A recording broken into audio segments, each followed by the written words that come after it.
She started wearing perfume to bed, just a hint, like she was trying to make it seem accidental, like it was embedded in her skin from earlier in the day. That was the first joke the universe played on me. The scent of betrayal disguised as Chanel No. 5. The second was when our daughter asked me why Mommy had a bruise on her back like someone grabbed her too hard. And the third? Well, the third was finding 2 glasses of wine in the dishwasher, one lipstick stained, one clean, on a Wednesday afternoon when she was supposed to be visiting her sister 3 states away. I didn't rage. I didn't scream or demand anything. I just stared at those glasses like they were crime scene evidence, the kind that doesn't shout, but whispers a story to those who listen close enough. She'd taken her usual overnight bag, packed light like always, but her toothbrush was still in the holder. That's not something a woman like her forgets. And just like that, a switch flipped in me, subtle, quiet, clinical. I didn't confront her when she walked in the next day with a soft yawn and a yawned-out, long drive, glad to be home. I greeted her with a kiss on the cheek, told her I missed her, and poured her a glass of that same wine. She never even noticed the slight smirk behind my eyes. The thing is, when you catch a liar, the real power isn't in exposing them. It's in letting them believe they got away with it. That's where the real art begins. I started helping her fix her relationships, the ones she shattered with her affair. Her sister, who she ghosted for months. Her parents, who always liked me more and had been suspicious of her work friend since the Christmas party. Even our daughter, who stopped asking to cuddle with Mommy after overhearing one too many late-night arguments. I convinced them all she was going through a rough patch. She made a mistake, I told them. She's working on herself. Let's give her a chance to rebuild. And like fools, like I needed them to be, they believed me. And she believed it too.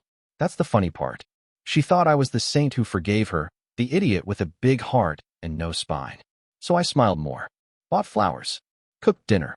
I suggested therapy, not because I believed in it, but because it gave me more material. I watched her rebuild her little tower of lies, brick by brick, thinking she was safe again. She started holding my hand in public, said she was grateful I was still here. Even cried once, real tears too, when she said, "I don't deserve you." She was right. She didn't. But I didn't say that. I said, we all make mistakes. Her parents softened. Her friends came back around. Even our daughter smiled when she hugged her. I built the stage. I set the lighting. I arranged the seats. And all she had to do was keep believing that the man standing next to her was still the same one she broke. That's the most dangerous kind of man. The one who lets you think he's still bleeding when, really, he's sharpening the knife behind his back. The holiday dinner was my idea. Let's bring everyone together, I said. Let's show them how far we've come. She was glowing that night. Wore the necklace I bought her when we got engaged. Kissed me on the cheek while the roast was in the oven. Even helped our daughter rehearse a little thank you speech for Mom and Dad sticking together. I let her swim in it. That sweet, syrupy illusion of redemption. She didn't know every guest had already received their script. Didn't know the wine they were sipping came with a side of revelation. She clinked her glass and stood, ready to give her little speech about second chances and growth. But I raised my hand first. Actually, I said, before you speak, I asked a few people to say something. She smiled, that fake, bashful smile she wore when people praised her.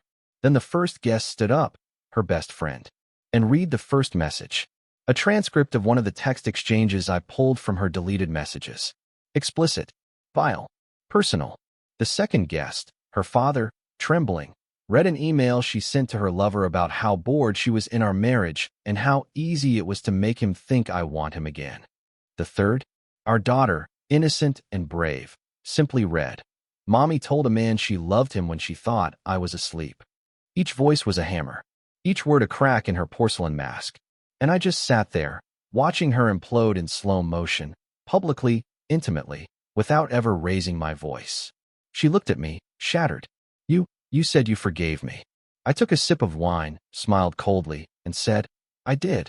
Just long enough to bury you properly. It started small. So small I almost blamed myself for noticing. She began staying up later than usual, headphones in, typing with a little smile she didn't bother hiding. Just a podcast, she said once, laughing softly to herself like she was sharing a joke with someone else. I believed her. Why wouldn't I? We were solid. We had our routines. Saturday mornings were for pancakes and market runs. Sunday nights were wine and documentaries. I held her hair when she was sick. She kissed my forehead when I came home late from work. That kind of love doesn't just rot overnight, right? But then the patterns shifted. Slowly. First it was her phone, always face down. Then the passcode changed. I asked about it casually, like I was forgetting something. She smiled, said she updated it for security.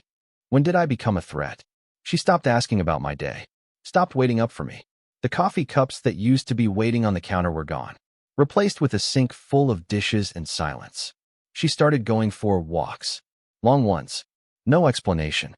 Sometimes she'd come back with nothing but windblown hair and a look that said she wasn't ready to talk.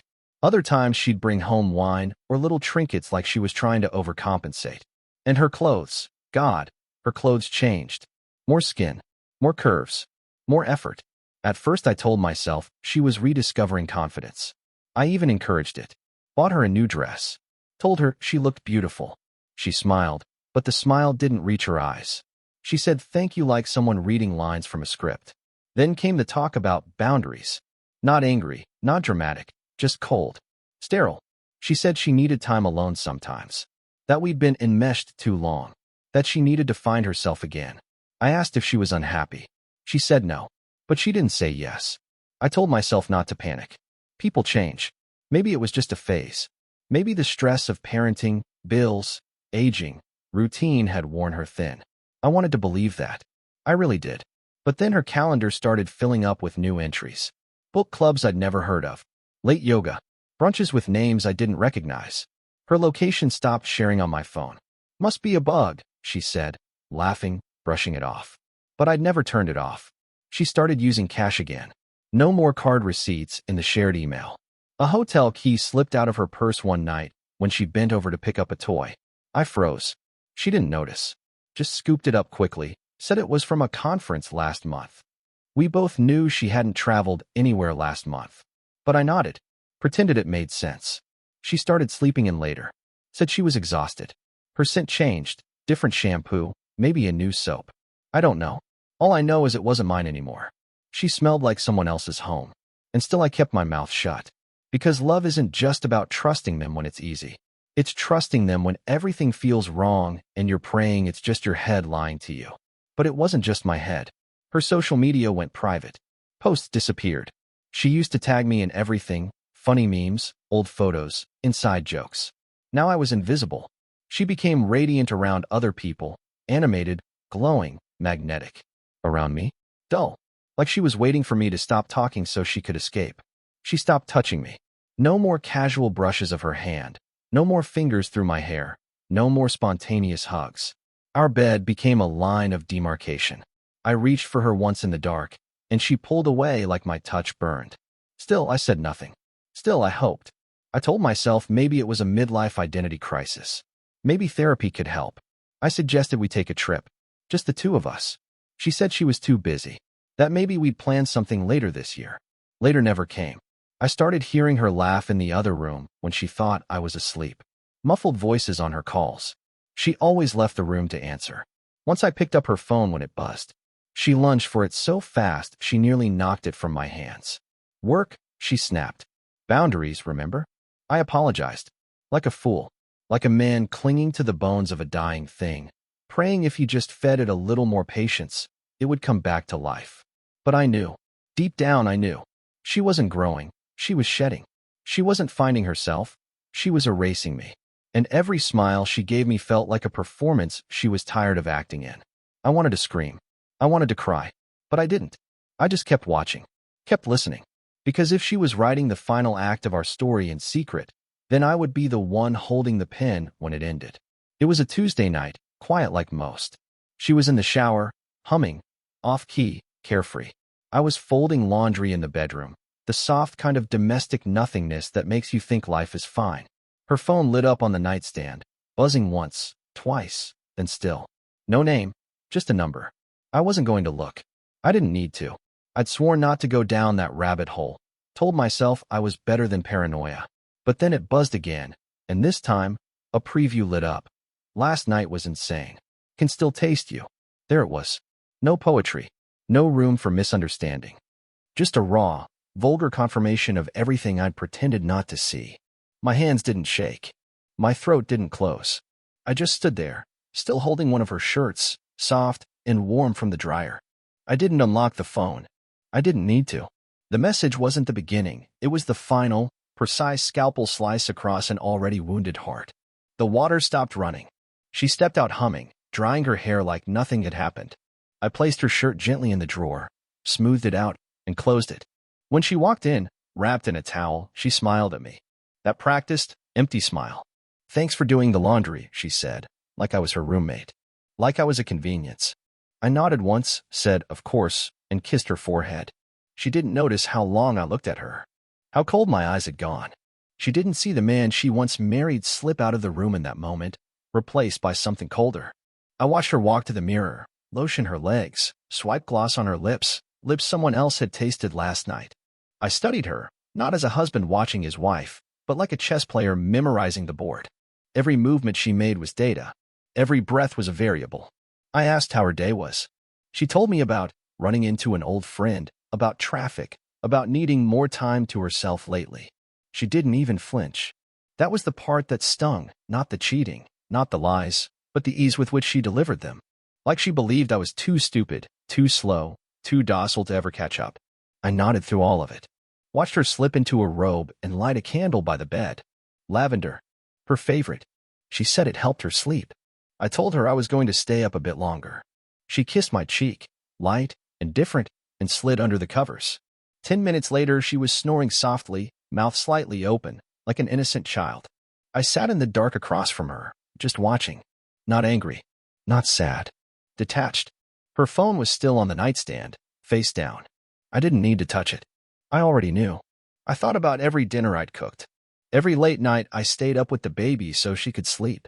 Every fight I de-escalated because I didn't want to upset her. Every time I swallowed my instincts because I wanted to believe in her more than I believed in my own senses. All of it, dust. All of it, insult. She didn't break my heart. She amputated it and handed it to someone else. I didn't sleep that night. I lay beside her, listening to the rise and fall of her breath, memorizing it like a pattern. And in that silence, something beautiful happened. I stopped feeling. No more questions. No more denial. The grief burned out like a candle at the end of its wick, and in its place came clarity, precision. I began making lists in my head. Contacts, resources, legal steps, financial redirects, patterns of behavior, her weaknesses, my assets, the things she cared about, the things I could take. Because if she thought the man lying beside her was the same one she left behind the moment another hand slid up her thigh, she was about to learn something brutal. That man was dead. And the one lying next to her now? He wasn't here to forgive. He was here to dismantle. Quietly. Efficiently. Completely. The morning after the message, I got up before her, made coffee, and packed her lunch, turkey wrap, no mayo, just the way she liked it. She kissed me goodbye and said, "Don't wait up, might be late." And that was the moment I knew the hunt had officially begun. I didn't follow her. I didn't need to. Instead, I called her office around noon, blocked number, asked for her by name. "She's out for a client meeting," the receptionist said. "Expected back around 3. Except she told me she had back-to-back meetings in-house all day. First lie of the day, neatly locked. I sent a delivery, her favorite flowers, signed only with her name, and had it scheduled for 2:30. At 3:15, I got the "Sorry we missed you" delivery notification. Noted. I logged into our shared bank account, one she forgot we linked years ago for budgeting. Recurring Uber charges stood out Tuesday and Thursday nights, always around the same time, all dropped off on a street nowhere near her office or any of our friends. A second account, one she opened months ago for emergencies, showed frequent transfers. I followed the digital breadcrumbs, clicking receipts, tracking patterns. It wasn't what she spent that mattered, it was when, and where, and how quietly she tried to hide it. I didn't confront her. I complimented her cooking instead. Told her how proud I was of how hard she was working. She smiled with that same tired smirk, the one she used when she thought she was fooling me. I started dropping questions, subtle, almost careless. "How's Rachel doing? Still stressed at work?" Rachel, her closest friend, supposedly her confidant on all those girls' nights. She hesitated, just a flicker, then nodded. "Yeah, same old." Funny. Because Rachel had posted a beach photo that very night. I didn't comment. I just saved the photo. I waited a week, asked her again. This time she said Rachel was visiting her mother.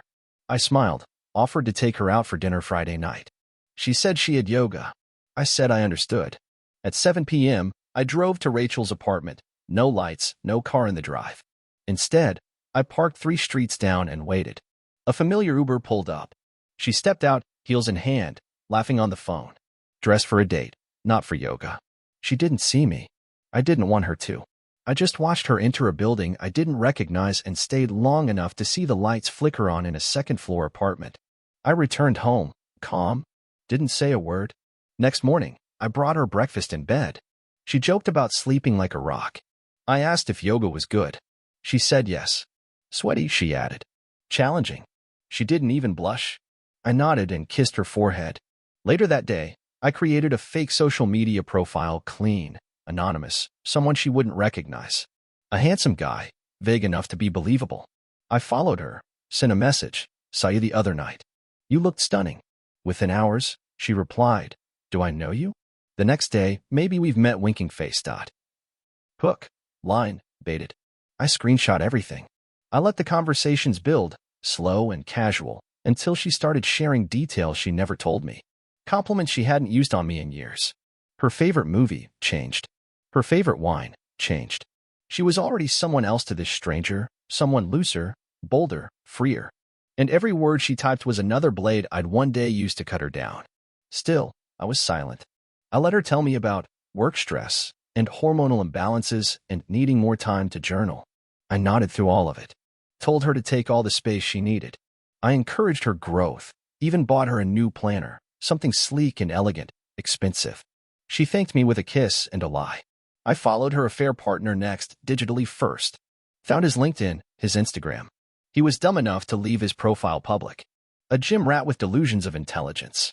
The type that thinks quoting Nietzsche after a bicep curl makes him profound. I checked his photos, found dates, locations, overlaps. Recognized the furniture in a few of the selfies, same apartment building I watched her enter. She had a type, apparently, predictable, vain, cocky. Good. Easy to manipulate. I mapped out his schedule, tracked patterns through geotagged stories, slowly started syncing their timelines.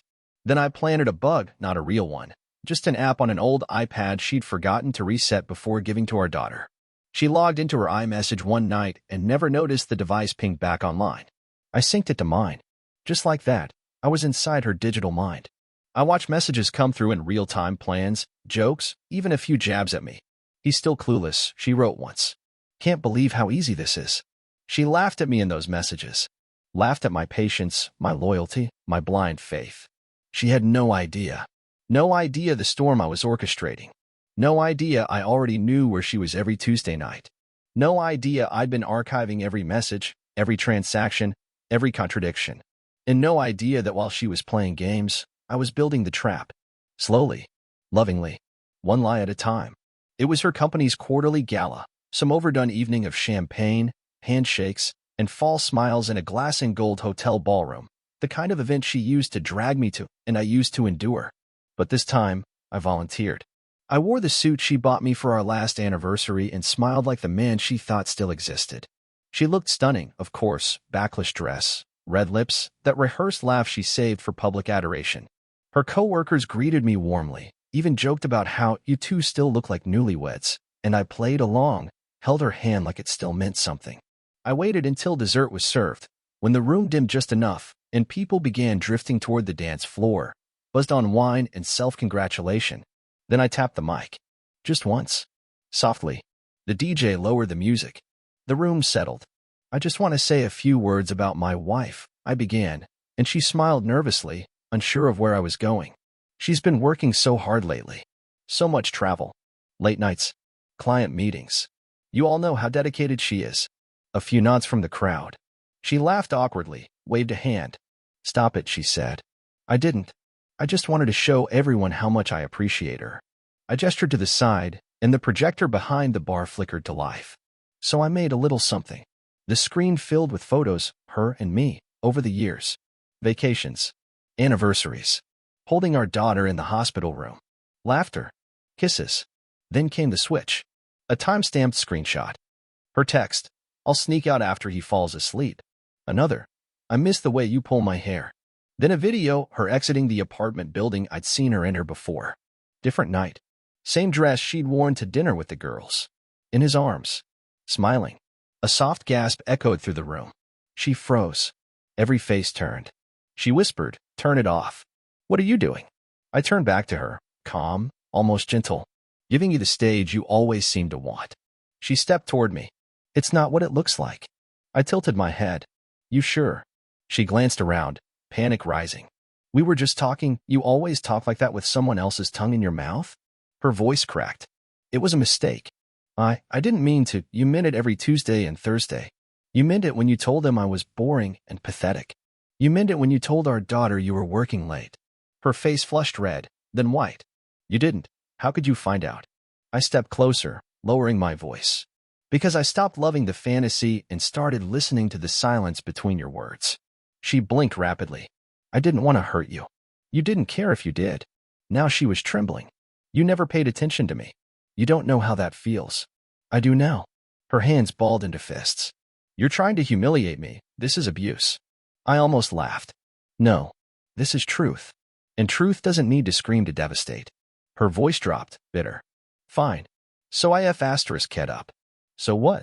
You think anyone here is going to care next week? People forget. We'll move on." I stepped closer. "No, you'll move on. From a smaller apartment. With fewer friends. Less money. And no daughter who believes a word you say." That broke her. "Don't you dare bring her into this. You did.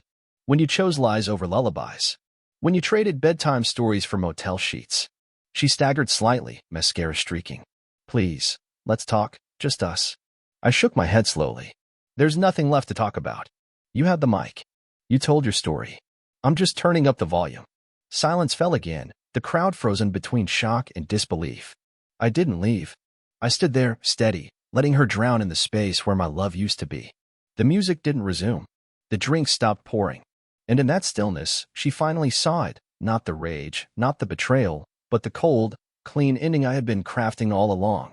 She followed me out of the ballroom like a ghost unraveling at the seams, her heels clacking erratically against the marble as if the sound alone could command my attention. "You can't just walk away like that," she hissed, her voice cracking under the weight of humiliation. I didn't stop. I didn't speak. I let her chase. "This is our life you're throwing away," she shouted, grabbing my arm, nails digging in like she was trying to anchor herself to a ship already too far from shore. I turned and looked at her, not with anger, not with heartbreak, but with the quiet detachment of a man who had finally stopped lying to himself. That look, more than anything, made her flinch. "You smothered me," she snapped, desperate now, needing to fill the silence I wouldn't break. "You never gave me space to breathe. You treated me like a trophy, not a partner." I raised an eyebrow. "Is that why you spread your legs for a man who can't spell trophy?" Her face twisted, half rage, half shame. "You think you're better than me now," she spat. "You think that just because you caught me, you get to sit there like some cold little judge?" I said nothing. My silence hollowed her out. "You were boring," she shrieked, trying to spark something, anything. "You were predictable. Safe. I needed passion, something real." I leaned in just slightly, my voice barely above a whisper. "Then you should have picked someone who didn't finish in 3 texts or less."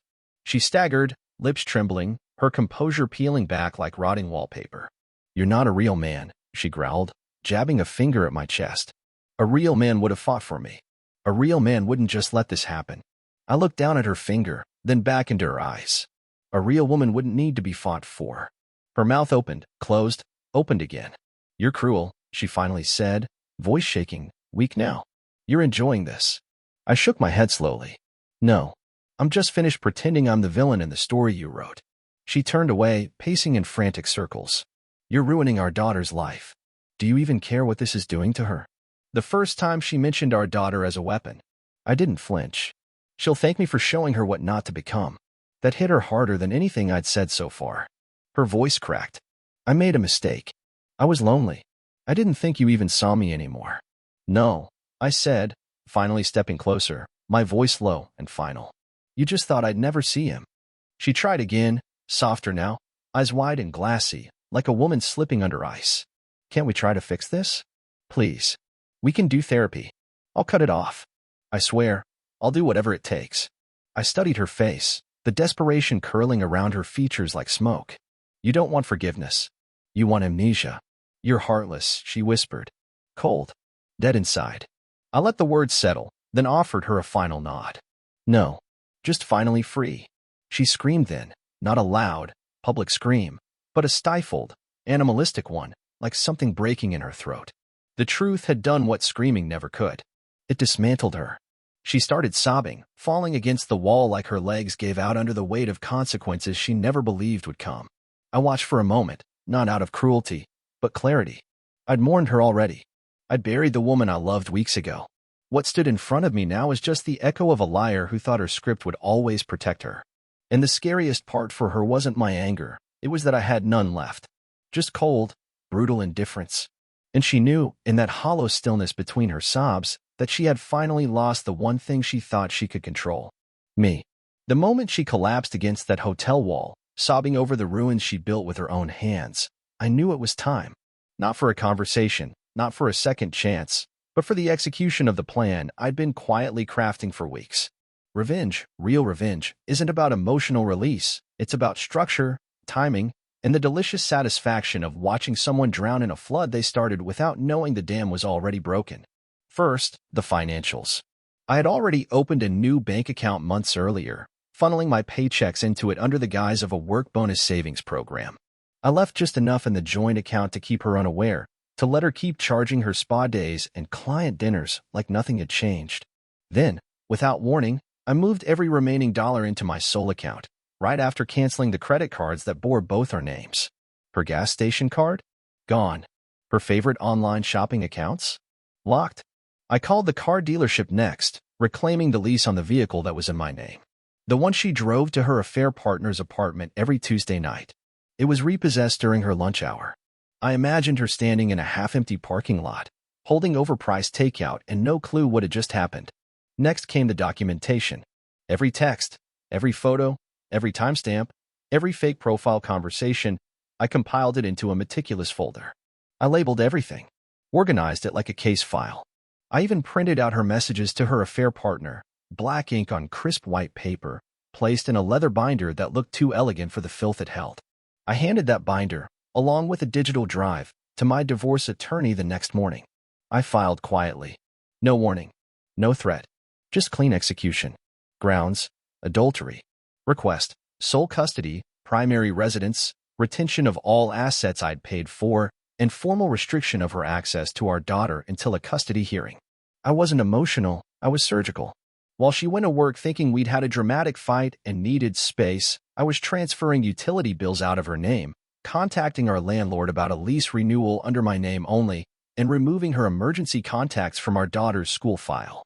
Then I made a set of calls to people who mattered, people she couldn't manipulate. Her parents first. I didn't rant. I didn't accuse. I simply invited them for dinner, sat them down, and handed them the same binder. They didn't interrupt. Her father didn't blink once. Her mother cried before she even opened the last page. I told them I'd be pursuing full custody and that they'd always be welcome in their granddaughter's life, as long as they never lied to protect their daughter. They nodded. They understood. I sent a copy to her boss next, not as an act of vengeance, but of exposure. She had used company resources, rented hotels on expense accounts, claimed work dinners that were thinly veiled liaisons. Her firm prided itself on integrity. I made sure they saw just how much she respected that. Then came the social circles. Not in one dramatic post, but through carefully placed truths. Her cousin, who adored me.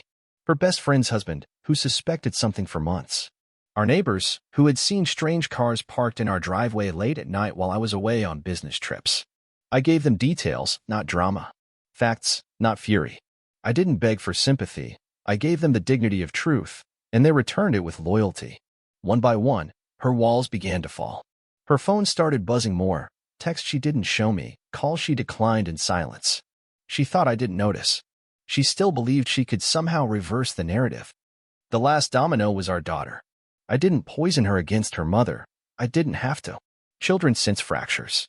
They feel when something's wrong, when someone's lying through smiles.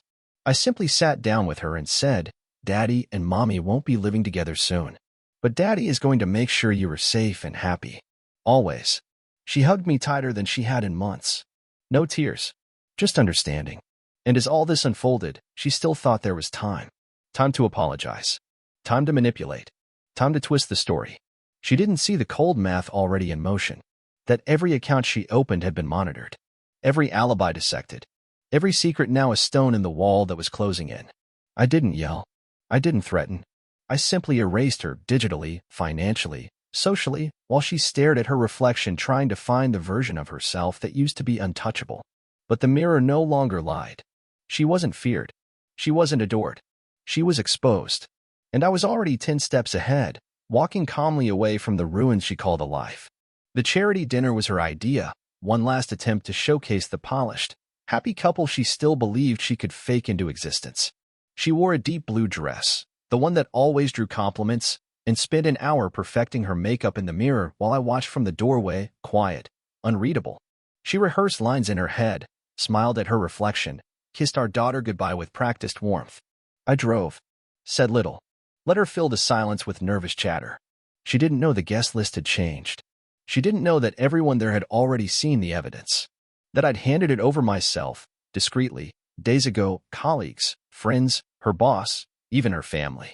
She walked into that ballroom like a starlet stepping onto a red carpet, only to find every head turned not in admiration, but in silent judgment. Eyes didn't linger, they cut. Her boss shook my hand longer than hers. Her coworkers offered tight smiles that didn't reach their eyes. Her cousin avoided her completely. Her best friend, the one she'd cried to during fights with me, crossed the room and hugged me first. And when she tried to speak, tried to make a joke about couples drama, her voice cracked mid-sentence. She laughed it off, too loud, too strained. I watched it register, the glances, the coldness, the distance. The mask began to slip. Why is everyone acting weird? She whispered to me, clutching my arm. I said nothing. Just led her to her table. She tried to take control, to regain footing. She toasted to new beginnings and spoke about strong partnerships. A few people clapped. Out of politeness. Not belief. Then her phone buzzed. She checked it casually, and her face drained of color. Her lover, finally looped into the fallout, had texted. You didn't tell me he had everything. Lose my number. She stared at the screen like it had hit her. Then she looked up and saw her mother walking away from our table. Her father wouldn't even meet her eyes. The silence became heavier, tighter. She stood.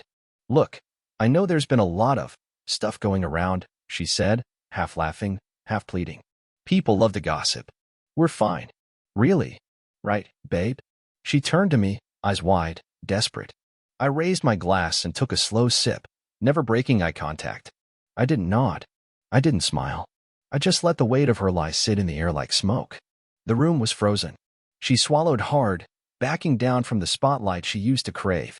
Her best friend's husband said it first. You should sit down. No venom. Just finality. She did. Slowly. Her hands trembled as she reached for her glass. She knocked it over. Red wine bled across the white tablecloth, and she gasped, instinctively reaching to clean it. But no one helped. She stared down at the spreading stain like it was her life, leaking uncontrollably, and no one was coming to save her. A waiter approached and handed her a napkin. That was all. No words. No comfort. The music played, soft and elegant, completely indifferent to the collapse at the center table. She looked at me again. Her lips moved, trying to shape an apology she couldn't form. Her face cracked, eyes watery, mouth trembling, a woman on the verge. Please, she mouthed. I said nothing. I leaned back, folded my hands, and let the silence finish what her betrayal started. That moment, right there, wasn't about anger. It wasn't about revenge. It was the full, devastating consequence of choices she thought she could hide, manifesting in front of everyone she'd once fooled. And I didn't need to say a word. I just needed to be there to witness it, to let her know, without question, that I had seen everything, and that I was still standing, still composed, still watching, while she drowned. She cornered me in the hotel lobby just after dessert, after most of the guests had either gone home or moved toward the lounge, and her voice cut through the murmur like a blade. What the hell is wrong with you? She shouted, eyes wild, face flushed, fury masking panic. Heads turned. Her father stopped mid-sentence across the room. Her boss froze near the bar. I didn't answer. I waited. Let the silence stretch. Let her tremble with anticipation. You set me up, she shrieked, gesturing around, her voice cracking. You humiliated me in front of everyone. No, I said calmly. You did that when you crawled into bed with someone else and thought the world would never find out. A gasp from somewhere nearby. Someone dropped a glass. You lied to me, she snapped, stepping closer, jabbing a finger into my chest. You invaded my privacy, stalked me, manipulated everyone around us. That's abuse, not justice. Her mother tried to step in. Sweetheart, maybe we should go somewhere private, but she yanked away. No, let him answer. He wants an audience? Then let's give them a show. She turned to the room, breathing hard. He's obsessed, controlling, a narcissist. I was suffocating in that marriage. Then why'd you pretend to love me every night while texting him under the covers? I snapped. Why'd you keep my ring on while telling him I was too weak to satisfy you? Her eyes flickered. Shame, rage, guilt, all fighting for space. You were never present, she screamed. You were boring. Predictable. A machine with a paycheck. He made me feel alive. He made you feel cheap. I corrected, my voice steel. And now the whole world sees it. I made a mistake, she howled. One. That doesn't erase everything we had. One mistake doesn't send Uber receipts to a secret apartment every week for 5 months. I cut in. One mistake doesn't tell our daughter you're working late while you're wrapped around another man's waist. Her best friend's husband stepped forward, tried to calm her. You need to stop, he whispered. They know. Everyone knows. She spun on him. You're siding with him now, she snapped. After everything we've shared? Her friend, watching from the corner, covered her mouth in disbelief. You told my husband? She told him everything, I said, when she realized she couldn't recognize the person standing next to her anymore. Her boss stepped closer now, grim-faced. We'll be having a conversation Monday, he said quietly. She wheeled around like a wild animal. Don't you dare judge me. You don't know what I've been through. He made me feel worthless. No, I said, stepping forward, lowering my voice just enough to make everyone lean in. You did that all on your own. You lied with a straight face. You came home with someone else's fingerprints on your skin and kissed our daughter goodnight. You didn't make a mistake. You made a choice. Over and over and over. She was shaking now, mascara running, shoulders rising and falling with each breath. I loved you, she whispered. I gave you everything. You loved being adored, I replied. You loved having a safety net while you danced on a wire with your eyes closed. But now the net is gone. And so is everyone who caught you every time you fell. The crowd was silent now. Phones were out. Cameras recording. Someone whispered Jesus under their breath. Her father stepped forward, face red, voice low. You disgraced this family, he said. You broke your vows. To him. To your daughter. To us. You don't understand, she cried. He turned me into a ghost. I was invisible. And I still saw you. I said, voice low but firm. I saw every lie. Every excuse. Every door you thought I'd never open. She took one last step toward me, desperate. We can fix this. Please. Just tell them you exaggerated. That you're angry. That you made it up. You made this, I said. And now you live in it. She crumpled then, not fainting, not collapsing, just sinking under the weight of it all. Her mother caught her as she buckled, sobbing into shaking hands. And I stood there, untouched, unmoved, the eye of a storm she built and could no longer control. Then I turned. I didn't storm out. I didn't slam a door. I walked, calm, steady, upright, through the stunned crowd, through the shattered illusion, through the wreckage of the life she thought she could keep. And every step echoed louder than anything she ever screamed. She lost the job first, quietly, like everything else that unraveled after that night. Her boss didn't need a scandal, just a clean break, and she got an email on a Monday morning thanking her for her contributions and wishing her luck elsewhere. She tried to downplay it, of course, telling a few people she had stepped away to focus on herself, but nobody was listening anymore. The group chats dried up. Her Instagram comments turned from fire emojis to silence. And then the unfollows began. Her best friend? Gone. Her yoga clique?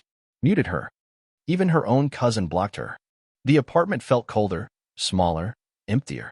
I had taken the house, the car, the custody, and she was left renting a one-bedroom above a gas station, where the walls were thin and the nights were long. She applied for jobs but couldn't use her last employer as a reference. People Googled her name and found the video, found the screenshots, found the story. Her affair partner disappeared like mist, blocked her number, changed his handle. She sent him a long, pathetic message, something about how maybe they could still make it work, maybe start over now that she was free. He replied with one line, "I never wanted you. I just liked the thrill." That was the final nail. She started calling me at odd hours, 2:14 a.m., 3:03 a.m., 4:27 a.m., never saying anything, just breathing into the receiver like a ghost trying to find a voice. I never answered. Just let it ring. Once she showed up at the gate of my new place, standing there in the rain like some tragic figure from a drama she never got cast in. Her makeup was running, but she hadn't even tried to hide it. "Please," she said when I opened the door, soaked, shivering. "Please, just talk to me. I don't even want you to forgive me, I just want to know how to breathe again." I looked at her for what felt like hours, but probably wasn't more than 10 seconds. "You remember the day we met?" she asked, her voice cracking. "At that bookstore, you asked about the poetry section because you thought I was cute. You said I looked like someone who believed in happy endings." Her smile trembled. "I still believe in one. With you." I didn't say anything. I just watched her, watched the same mouth that once kissed me now struggle to stay steady, the same eyes that used to sparkle now dulled by consequence, the same hands that held my daughter's now gripping her elbows like the cold had reached inside her bones. "I still love you," she whispered, almost childlike. I stepped back inside, reached for my phone, and showed her the last message she ever sent me before the fallout. It read, "He'll never leave me. He's too soft." Then I looked her in the eye and finally spoke. "Strange," I said. "I don't even remember your name anymore." I closed the door, locked it once, then twice, and behind it, the only sound was the soft shuffle of her walking away. No screaming, no drama, just defeat. A slow fade into the background of the life she destroyed with her own hands. And I never saw her again. Thank you for listening to my story. It's been a long road, but worth every second of the fall and the rise. I'd love to know where you're tuning in from, and if you stuck around till the end, did it hit as hard as it was meant to? Let me know.